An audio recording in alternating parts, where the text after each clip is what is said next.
अस्सलाम वालेकुम, welcome to my YouTube channel medical entertainment. I hope it will be helpful for you. तो आज सबसे पहले जिस चीज़ का लेक्चर मैं स्टार्ट करने जा रहा हूँ वो है डेंटल मटेरियल। जो बुक मैं यूज़ कर रहा हूँ वो जेपी है, और इसके अलावा कौन सी बुक किस तरह यूज़ करनी है, किस तरह पढ़ना है, किस तरह करना है डेंटल मटेरियल को, वो नेक्स्ट वीडियो में एक सेपरेट से एक वीडियो बनाऊँगा जिसमें मैं उसके मुताबिक आपको बता दूँगा कि डेंटल मटेरियल कैसे कवर करनी है। सबसे पहले सबसे पहले डेंटल मटेरियल स्टार्ट करने के लिए आपको सबसे पहले बेसिक प्रॉपर्टीज़ का पता होना चाहिए जो कि डेंटल मटेरियल एक्वायर करती हैं। वो जनरली आप पहले भी सारी पढ़ चुके हैं, मगर अब थोड़ी सी डिटेल में पढ़ेंगे। पहले सुना आप एफएससी लेवल पर, मैट्रिक लेवल पर वो प्रॉपर्टीज़ से आपको आइडिया है कि वो क्या चल रहा होता है उन प्रॉपर्टीज़ के अंदर।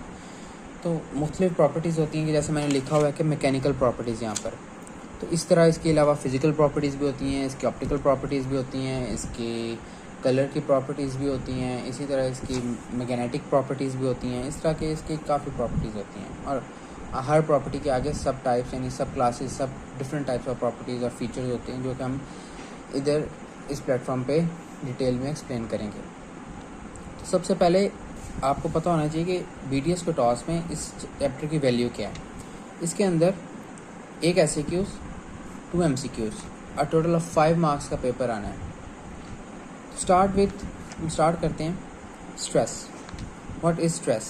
फर्स्ट प्रॉपर्टी यानी first mechanical property of the dental material is stress. आपने पढ़ा होगा तो फोर्स पर यूनिट एरिया या force acting per unit area is called stress. असल में स्ट्रेस होता क्या है? जब भी कोई भी डेंटल मटेरियल है, जस्ट सपोज कोई मोल्ड है, कोई कास्ट है, कोई डाई है, ठीक है, इन डेंटल मटेरियल सारों का कॉन्सेप्ट मैं आपको नेक्स्ट वीडियो में जब मैं जिप्सम स्टार्ट करूँगा, तो जिप्सम स्टार्ट करने से पहले इन सारी डाई, कास्ट, मॉडल, इम्प्रेशन, इन सब का कॉन्सेप्ट आपको दूंगा।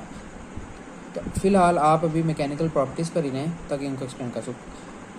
तो मैं कह रहा था कि कोई भी चीज़ है, स्ट्रेस को एक्सप्लेन करने के लिए कोई भी चीज़ है, मोल्ड है, डाई है, कास्ट है, तो उसमें स्ट्रेस कब प्रोड्यूस होगा? जब आप उस पर फोर्स लगाएंगे। तो आपने न्यूटन्स थर्ड लॉ तो पढ़ा ही है। तो न्यूटन्स थर्ड लॉ के अकॉर्डिंग जब आप फोर्स लगाते हैं तो एक अपोजिंग फोर्स भी पैदा होती है जो कि एक्टिंग फोर्स के इक्वल बट ऑपोजिट होती है। तो सेम एक इंटरनल फोर्स जनरेट होगी जो इस फोर्स लगने वाली फोर्स को अपोज करेगी। और वो अपोज क्यों करेगी? सिर्फ इस वजह से अपोज करेगी ताकि उसकी शेप और उसके बाकी फीचर्स को मेंटेन किया जा सके। इसको हम कहते हैं स्ट्रेस, और stress is equal to force per unit area. तो अब स्ट्रेस की ना 3 टाइप्स होती हैं मेनली, ठीक है। पहली फर्स्ट टाइप है कि टेंसाइल स्ट्रेस, सेकंड टाइप है कंप्रेसिव स्ट्रेस, थर्ड टाइप है शियर स्ट्रेस। अब ये 3 क्या होती हैं?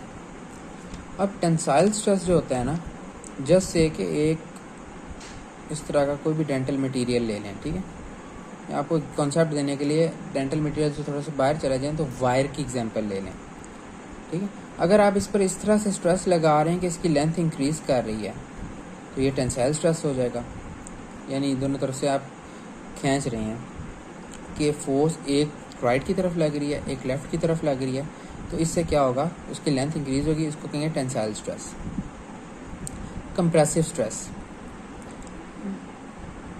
कंप्रेसिव स्ट्रेस में क्या होगा कि अगर कोई भी मटेरियल है, वायर है, अगर आप उस पर फोर्स ऐसे लगा रहे हैं कि उसकी लेंथ कम हो रही है, शॉर्टन हो रही है, तो उसको हम कहेंगे कंप्रेसिव स्ट्रेस। और तीसरे नंबर पर है शियर स्ट्रेस। शियर स्ट्रेस उस स्ट्रेस को कहेंगे, वो स्ट्रेस जो बॉडी की शेप को चेंज कर दे। यूं थी, उस पर फोर्स लगी, उसको यूं कर दी, जो भी उसकी शेप को चेंज कर दी, उसको हम कहेंगे शियर स्ट्रेस।